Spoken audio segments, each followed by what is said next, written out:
Hello John, in this tutorial I'm going to be showing you what are meta tags in HTML and why you should use them.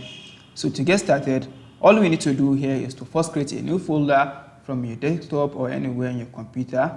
Just make sure you create a new folder, and I think I am unable to create one.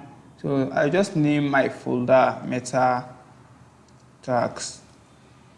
Then after doing that, I definitely want to open up my folder, the one I just created. I definitely want to open it up inside a code editor, and which is in my own scenario, I'm going to be using Visual Studio Code. So the next thing to do is to just close this up, then open a file, which I'll be naming index.html.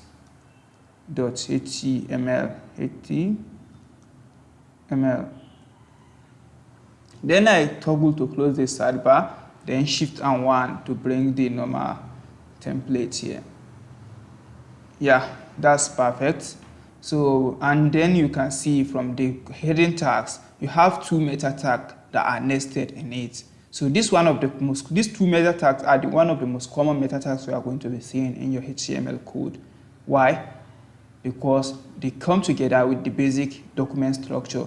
But they are not just all. We have other ones. We have some meta tag, which is the descriptive meta tag and stuff. But these are the most common ones. The charset meta tag, as you can see here, this charset meta tag, it's called charset meta tag. Character setting. What does it do?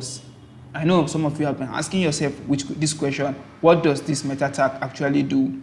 So let me quickly give you a brief of what it does. It sets the character of your web page encoding is set to UTF-8 in most scenarios. Well, yeah, you heard what I said, and what's that English? Well, let me give you a basic explanation. When you write code, you write in mostly English, right? You write some text in English and then all the tags and stuff, all the elements and stuff. Does that what computer understand? We are told that computer understands binary. So what's that thing that actually tells the computer?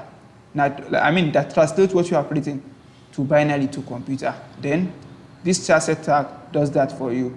Then the next thing under here is the second thing here is the name viewport meta tag. What does it do?